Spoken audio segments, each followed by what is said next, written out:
Silence filled the room as the DNA results flashed on the screen. My heart stopped. Shelley wasn't mine. How could you, Donna? I confronted her, the sting of betrayal palpable. Her silence was louder than any confession, every cherished memory now tainted, every truth questioned. I was living a lie, a fabricated tale of love and family. This is my story. Enjoy watching it. When my 15-year-old daughter, Shelley, received a DNA test kit for Christmas, she was thrilled.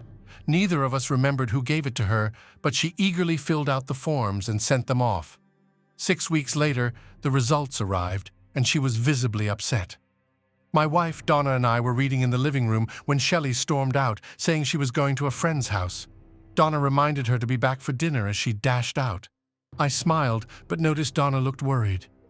Donna and I had been married for 18 years since I completed my medical residency. I became a well-known gallbladder surgeon, but after suffering a seizure at a company event, I developed neurological issues that ended my surgical career. I transitioned to radiology, and despite my challenges, I managed well. 9 months later, Shelley was born, and life seemed okay. Donna became unusually supportive, possibly feeling guilty about my condition. I appreciated her extra attention and really loved her.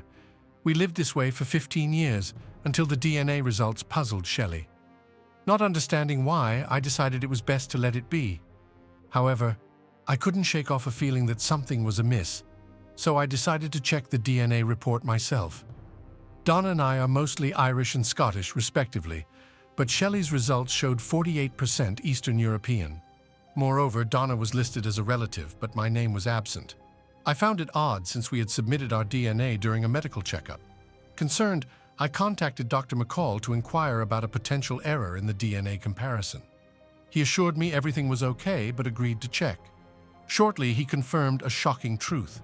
I was not Shelley's biological father. I kept this from Donna as I processed the information. Curious, I tracked down a name from the DNA list, Teresa Hagen, assuming she was related to Shelley. It turned out she was linked to a Malcolm Hodgkin from my past. I arranged a meeting with Malcolm to learn more.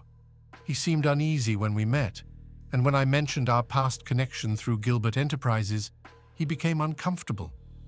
This revelation was unexpected, and I needed time to think about my next steps. Despite the turmoil, I maintained my composure as I considered our future. He looked relieved yet uncomfortable after speaking. "Do you know my wife, Donna?" I asked, more like a statement than a question. He just nodded. "Do you know why I'm here?" I continued. "Not exactly, but I can guess," he replied. We both fell silent for a few moments. "Why didn't you say anything earlier?" I asked. "I just found out," he said, taking a deep breath. "When I was younger, I drank too much and got carried away. I know that's no excuse. Donna was very charming, and even though I knew she was married, it didn't matter at that moment." "Who else was there?" I asked. He seemed nervous. "It was Freddie Springer, Clayton Mankey, and me. Donna was friendly with us. There were a lot of hints that night, and some were quite forward. Donna kept looking around, making sure you weren't nearby." "What happened next?" I pressed. "Freddie kept pushing Donna to drink something strong. She kept refusing. Finally, she said, 'Give it to my husband instead.'" He paused. "Then what happened?" I asked. "Freddie gave you the drink. You fell asleep quickly, and we all went upstairs. It was only later we realized you had a bad reaction and needed to go to the hospital." I stayed silent, absorbing everything. By Monday, I'd quit my job and moved back to Westchester. I started over, got married, and now have 3 kids. I've never seen Donna again and regret that night deeply. "I need to ask," I said as I called for more coffee. "Have you ever taken a DNA test?" "No, but my daughter Teresa did," he replied. "Just her?" I asked. "Yes," he said, puzzled. "Your daughter Teresa and my daughter Shelley are half-sisters," I revealed. Malcolm was stunned, tears forming in his eyes. "Are you okay?" I asked. "No, this makes the worst night of my life even worse. I can't believe this. It's going to ruin my family," he lamented. We sat in silence. "What happened to the others?" I asked. "Freddie died in an accident and Clayton's an alcoholic," he replied. "Thank you for your honesty. I'm not looking for revenge. You can relax. I reassured him.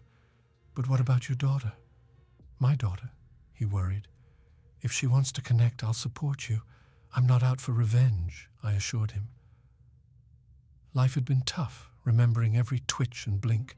Every time Donna was overly nice, I felt worse, knowing it was guilt, not love. I couldn't forgive her like I could Malcolm. My love for her faded each day. I needed to do something before it consumed me. Hello, I'm Lena Durante from Santa Marta Hospital. A voice interrupted my thoughts. I tried to stand and greet her, which made her giggle. May I join you? She asked. I nodded. She wasn't stunning, but quite attractive. So, you're the new doctor? Welcome. Need good places to eat? I know a few, she offered, breaking the ice smoothly. What department do you work in? I asked. Neurosurgery. We'll likely work together a lot. I read all sorts of scans and sometimes even tea leaves, she joked. He chuckled lightly. Have you always done this? I asked. No, he replied. You've probably noticed my eye tics and hand twitching, I continued. Before my illness, I performed surgeries. After transitioning to radiology, I felt I could still contribute. What exactly was the illness? He asked. Honestly, I never really found out. There was a lot of talk, but nothing concrete, I explained.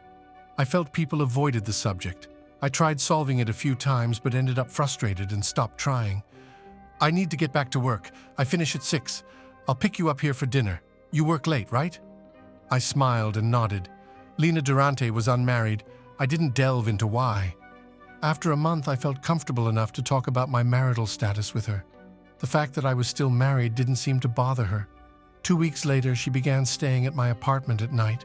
Life was good. I stopped communicating with my wife and daughter. My relationship with Donna cooled off until I left. She tried to maintain it, but I was the problem. She wanted me to explain what was wrong, but I couldn't. Shelley became withdrawn. I tried to save our relationship, but it was ruined. We barely spoke. She never said what upset her, but I suspected it was the DNA test. I didn't tell Donna I was leaving. I just left her the authority to sell our house and took half of our savings. She had a good job and could support herself and Shelley. I'm sure she would have sold the house anyway. I also left my wedding ring. She could figure it out herself. Donna never tried to find me. John, I've scheduled a meeting for you on Friday at 9 at my clinic, Lena said casually one day. It doesn't make sense. What's happening? I asked. It's just a check for your eye tic, she replied. Shouldn't I see an eye doctor? I questioned. Dr. Perez will be there. He's the best we have, she reassured me. But Dr. Perez wasn't there. Instead, I found myself in an anesthesiologist's office and quickly fell asleep. When I woke up, Lena was there. She smiled at my displeasure. Are you mad at me, John? I didn't want to talk, so I just grunted. Soon I realized I no longer had tics or twitches. I raised my hand in amazement. It was perfectly steady. Lena laughed as I searched for non-existent bandages. It was a minor procedure, John. You of all people should have known, she teased. Over the next few months, I worked to get recertified in surgery. I chose to stay in radiology but helped with surgeries when needed. Everyone was happy with this arrangement. Lena and I moved in together, and things went smoothly for the next 2 years.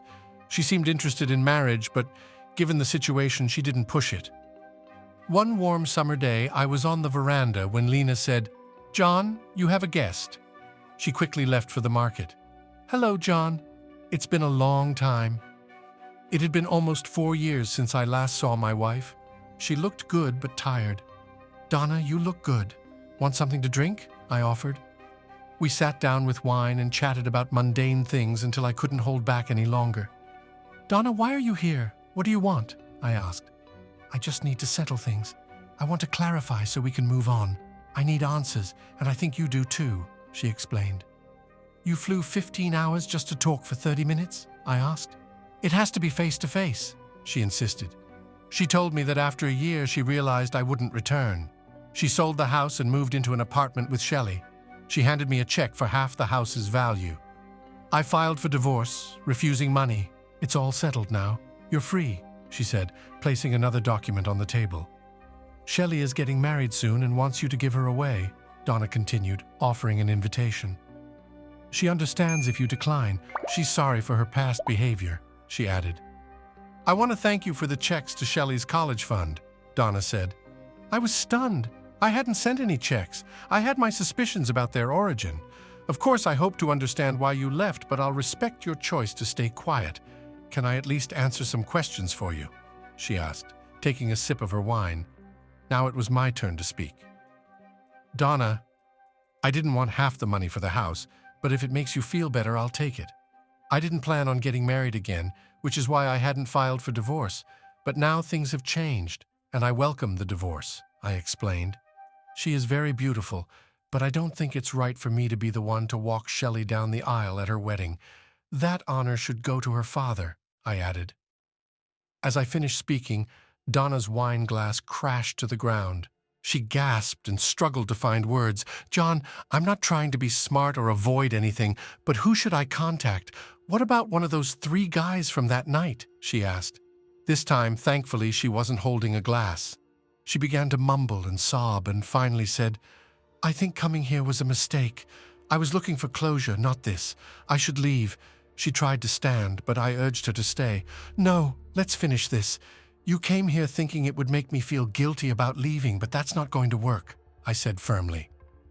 Just then, Lena returned and saw the situation. John, what happened? She exclaimed. We were just talking and she got upset, I replied. Lena took Donna inside and helped her calm down with a wet compress and some pills. I kept my distance, feeling like the villain. John, should I talk to her? Maybe she'll calm down with me, Lena suggested. Yes, please ask her about those 3 guys, if she saw them again, if there were others, and why she kept the medical report about my seizure from me. Also, ask why we didn't have more children, I requested, overwhelmed by it all. I'll try. Why don't you relax outside? Grab some more beers, she said. I ended up falling asleep, and a couple of hours later, Lena woke me. She's resting now. I managed to get her talking, though she couldn't remember much except one guy named Freddie who tried to push her to take something. She insists she didn't tell him to give it to you. It seems like it was just a one-time thing. She never met those guys again, Lena summarized. She was worried when Shelley got the DNA kit, thinking you'd find out.